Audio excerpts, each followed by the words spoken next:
A Clinton administration legacy is a policy that allows gays and lesbians to serve in the military, provided they do not disclose their sexual orientation. In turn, the military promises not to ask. Now, some say this is unfair to gay people. Others insist homosexuals have no place in uniform anyhow. A new play tackles that explosive issue and, as correspondent Jan Smith tells us, explodes myths in the process. Another American asking and telling.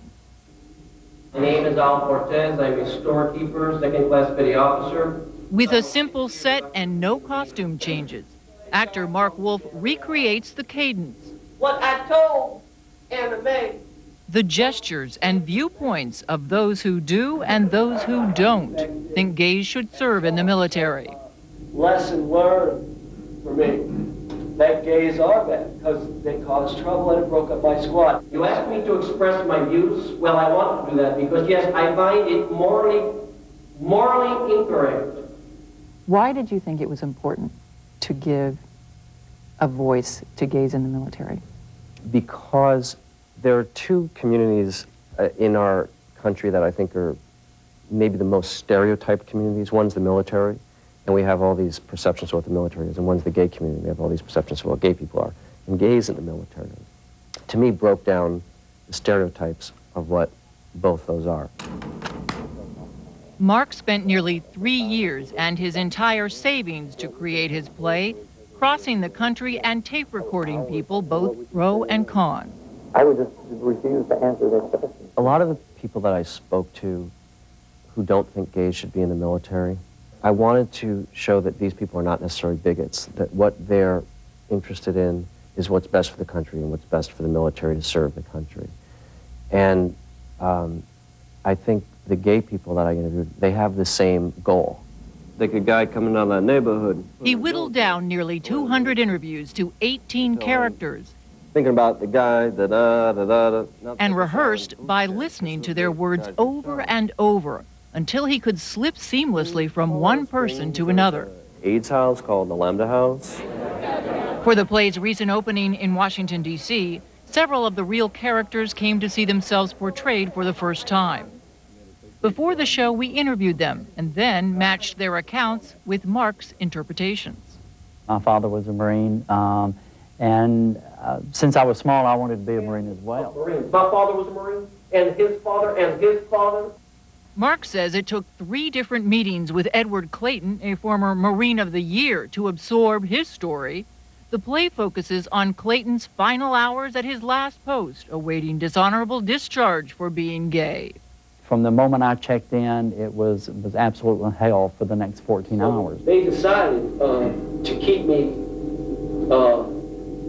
in jail overnight.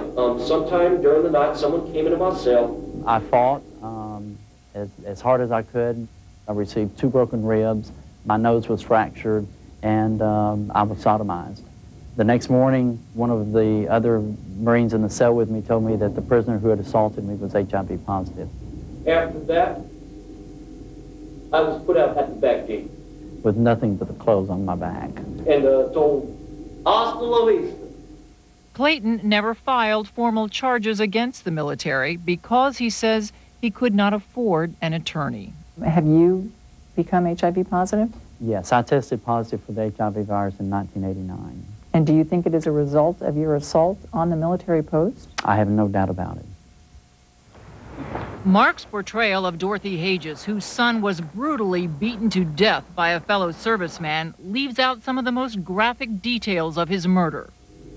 Any mother that has somebody in the service knows that if 2 guys come in dressed blues, that's something bad.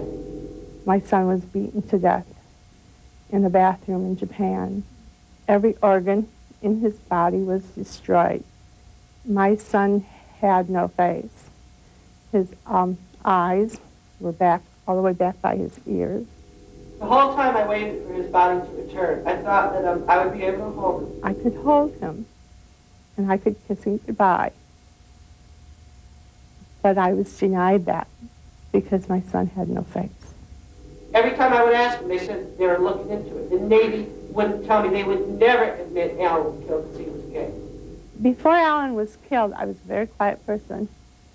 And if you would do something to me, I probably wouldn't say a word to you. And I would go home and I would cry about it. But you don't mess with my kids. And they messed with my kids. As part of his effort to air all sides of the issue, Marc included Professor Charles Moskos, who worked with then-Senator Sam Nunn to help draft the Clinton administration's current policy. And I was thinking about other stuff, and I think I got it. Don't ask, don't tell. Critics say that this policy encourages people to live a life of silence and to really lie about who they are. Yeah, 2 cheers for hypocrisy. 2 cheers for hypocrisy. I mean, that's the way it goes. Otherwise, they can stay out of the military entirely. There is If there's a peeping Tom, and I don't know it, no harm done, you might say. But if you tell me I'm peeping, then there's... So don't tell me. I probably do represent more typically, I said the stereotypic male view that sharing a bedroom with an open gay would make me uncomfortable. Miriam Ben Shalom was one of the first to fight for a right to stay in the service. And I got called in and was asked, Sergeant Ben Shalom, are you a homosexual? And I said yes. And so I answered yes. A decorated drill sergeant, her career was already a casualty before Don't Ask, Don't Tell, when the military still could ask. When he asked me the question, I think my whole life did flash in front of my eyes. Do I lie about who and what I am? If I tell the truth, what are the consequences going to be? And basically, I chose not to lie because I am a human being like any other. Whatever happened to the Constitution? And it's the same, I think it's hilarious. It's the same issue that's being argued in most of the cases. Miriam spent nearly 20 years and more than $50,000 of her own money to be reinstated. She ultimately lost. Speech! How has your legal battle affected your patriotism? I wish I could come home. I love America very much. I would have laid down my life for this country. I feel like I live here, but it's not my country. The play ends by challenging one of the military's most celebrated stereotypes, the Green Beret. If they ever have to make an AIDS quilt for me, I want it to say, Don MacGyver, the gay Green Beret.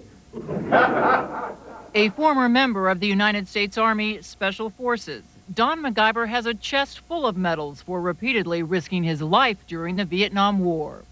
A lot of people may think, oh, well, all the gays in the military, they really aren't the combat soldiers. They aren't the paratroopers, the Army Rangers, the Navy SEALs, or the Army's Special Forces Green Berets. I was brave in the war. I was scared in the war. But the fact that I was gay, that my sexual orientation is different than the majority of the people I served with, had no bearing on the fact of how I performed as a soldier.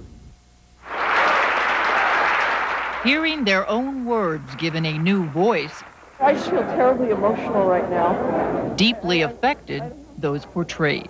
As many times as I've talked about Alan's death and about opening the coffin and everything, I never cried when I've said about it. But when he was betraying me, I started crying. Of course, it's slanted, but it's nuanced enough that I think even the most anti-gay person would find parts of the play that they would enjoy. And these stories are about your sons, your daughters, your brothers, your sisters, your aunts, your uncles, members of your family. We are talking about your neighbors. Ready? Forward! Move! The play ends up becoming, I think, a question about, what is America? What is a citizen of America? I'm trying to say that these are role models, heroes, that America is deprived of. And I found them for all of us to see.